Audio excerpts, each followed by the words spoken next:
اور پھر میرے آقا صلی اللہ تعالیٰ علیہ وآلہ وسلم نے ارشاد فرمایا کعبۃ اللہ اللہ کا وہ پاکیزہ گھر ہے۔ اس کی عظمتیں بیان کرتے کرتے کرتے میرے آقا نے ارشاد فرمایا کعبہ وہ گھر ہے جس پر اللہ 120 رحمتیں روزانہ نازل فرماتا ہے، پھر ان 20 رحمتوں کو تقسیم کرتا ہے، فرمایا 60 رحمتیں اللہ ان پر نازل کرتا ہے جو کعبۃ اللہ کا طواف کر رہے ہوتے ہیں۔ نمبر 2 ارشاد فرمایا 40 رحمتیں اللہ ان پر نازل کرتا ہے جو حرم کے اندر رب کی عبادت کر رہے ہوتے ہیں، کوئی نماز پڑھ رہا ہے، کوئی تلاوت قرآن کر رہا ہے، کوئی ذکر و اذکار کر رہا ہے، جو بھی حرم کی حدود میں رہتے ہوئے عبادت کر رہا ہوتا ہے، اللہ روزانہ اس پر 40 رحمتوں کو نازل فرماتا ہے۔ اور ارشاد فرمایا 20 رحمتیں اللہ ان لوگوں پر نازل کرتا ہے جو سر کی آنکھوں سے کعبے کا صرف دیدار کر رہے ہوتے ہیں، صرف بیٹھا ہوا ہے اور کعبۃ اللہ کو دیکھ رہا ہے، نماز نہیں پڑھ رہا، تلاوت قرآن نہیں کر رہا، ذکر و اذکار نہیں کر رہا، صرف سر کی آنکھوں سے کعبۃ اللہ کو دیکھ کر روئی جا رہا ہے۔ 20 رحمتیں روزانہ اللہ اس بندے پر نازل فرما رہا ہوتا ہے۔ اب آپ اندازہ کریں، طواف کر رہا ہے تو رحمت نازل ہو رہی ہے، حرم کی حدود میں عبادت کر رہا ہے رحمت نازل ہو رہی ہے، کعبۃ اللہ کو دیکھ رہا ہے رحمت نازل ہو رہی ہے۔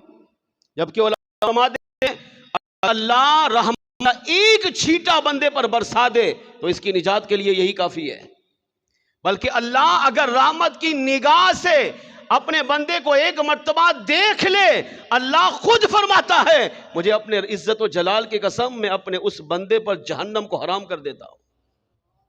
جس کو رب رحمت کی نگاہ سے دیکھے وہ جہنم سے آزاد، جس پر اللہ ایک رحمت نازل کرے وہ بخشا جائے، تو جس پر روزانہ 120 رحمتیں نازل ہو رہی ہوں، جو کعبۃ اللہ کو دیکھ رہا ہو، کعبۃ اللہ میں وہاں بیٹھ کر نماز پڑھ رہا ہو، وہاں جا کے طواف کر رہا ہو، اس پر روزانہ 120 رحمتیں چھماچم بارش کی طرح اس بندے پر برس رہی ہوں، تو آپ سوچیں اللہ اس کو کتنے انعامات سے مالا مال فرما رہا ہے۔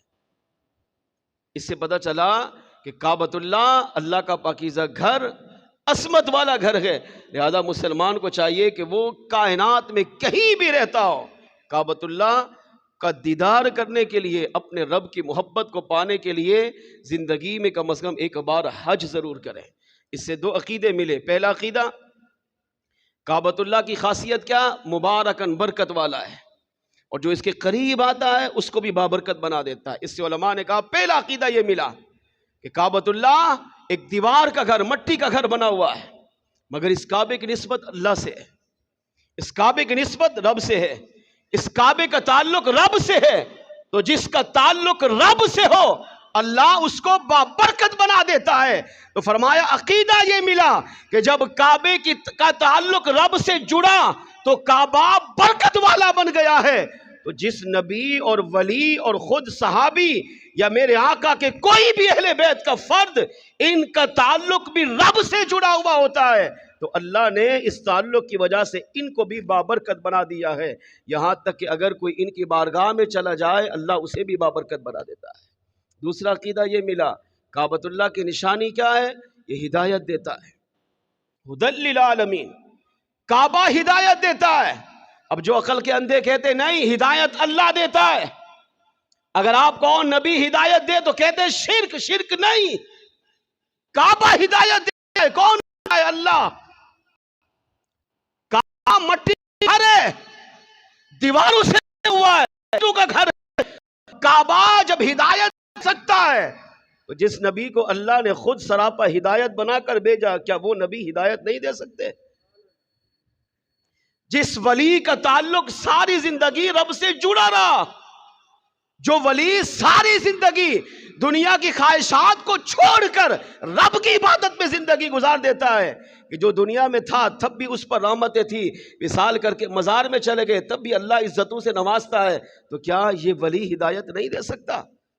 علماء نے کہا یہ عقیدہ قرآن سے ثابت ہے کہ کعبہ رب کا گھر ہے، اس کا تعلق رب سے جڑا تو کعبہ لوگوں کو ہدایت دیتا ہے، کعبہ وہاں پر آنے والوں کو ہدایت دیتا ہے، انہیں صراط مستقیم پر چلاتا ہے۔ تو فرمایا جب کعبہ ہدایت دے سکتا ہے تو اللہ کا نبی ولی اور بلکہ خود امام الانبیاء بدرجہ اولا ہدایت دے سکتے ہیں۔ فرق یہ رکھیں گے اللہ ہدایت دیتا ہے ذاتی طور پر بغیر کسی کی محتاجی کے، اور اللہ کے نبی ولی صدیق شہید علماء صلحاء اللہ کے مقدس لوگ یہ ہدایت دیتے ہیں ذاتی طور پر نہیں، اللہ کی عطا سے عطا کرتے ہیں۔ تیسرا عقیدہ یہ ملا کہ کعبۃ اللہ پر اللہ کی 120 رحمتیں نازل ہوتی ہیں۔ ابھی ہم نے حدیث میں سنا 60 رحمتیں طواف والوں پر، 40 رحمتیں حرم میں عبادت کرنے والوں پر، اور 20 رحمتیں کعبۃ اللہ کا دیدار کرنے والوں پر۔ تو کعبہ کیا ہے؟ مٹی کا گھر، اینٹوں کا گھر بنا ہوا ہے، مگر تعلق کس سے ہے؟ اللہ سے، اللہ کا گھر ہے۔ تو کعبے کا تعلق اللہ سے جڑا، تو اللہ اس پر 120 رحمتیں روزانہ نازل فرما رہا ہے۔ فرمایا جب کعبۃ اللہ کا تعلق رب سے جڑا اور کعبے پر 120 رحمتیں نازل ہوتی ہیں، اور کعبہ اتنا سخی ہے کہ جو اس کے بارگاہ میں آتا ہے یہاں پر آ کے نماز پڑھے، روزہ رکھے، تلاوت قرآن کرے، ذکر و اذکار کرے، صدقہ خیرات کرے، جو بھی عبادت کرتا ہے اللہ اس پر اپنی خاص رحمتوں کا نزول فرماتا ہے۔ کعبۃ اللہ اسے بھی رب کے رحمت کے دریا میں ڈبو دیتا ہے، اللہ کی رحمت کا دریا کا پانی اس پہ بہا دیتا ہے۔ تو فرمایا جس کعبے پر 120 رحمتیں نازل ہوں وہ کعبہ مسلمان کے دل کی دھڑکن بن سکے، پھر اپنے نبی کی عظمت کا عالم کیا ہوگا؟ اپنے نبی کے بارے میں سوچو کہ جس کے گھر پر 120 رحمتیں نہیں بلکہ اللہ نے اس نبی کو سر سے پاؤں تک سراپا رحمت بنا کر دنیا میں بھیجا ہے، جس کی رحمت کے بارے میں اللہ نے اعلان کیا وَمَا أَرْسَلْنَاكَ إِلَّا رَحْمَةً لِّلْعَالَمِينَ۔ پیارے مصطفیٰ ہم نے آپ کو ایک جہان کے لیے نہیں بلکہ دنیا میں کائنات میں 18,000 جہان بنائے، 18,000 مخلوقات بنائی، ہم نے آپ کو ان 18,000 جہانوں کی 18,000 مخلوقات کے لیے رحمت بنا کر بھیجا ہے۔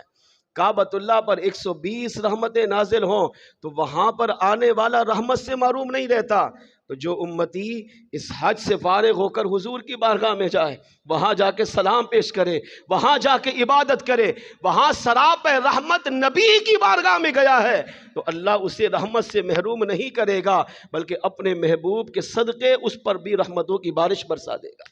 اس سے عقیدہ ملا کہ جب کعبہ آنے والوں کو رحمتوں سے مالا مال کرتا ہے تو جس نبی کو اللہ نے سر سے پاؤں تک رحمت بنا کر بھیجا ہے، جو سراپا رحمت ہے، جو ساری کائنات کے لیے رحمت بن کر آئے گے، جب مسلمان اس نبی کی بارگاہ میں جا کر رحمت کا سوال کرتا ہے میرے آقا اسے بھی محروم نہیں فرماتے ہیں۔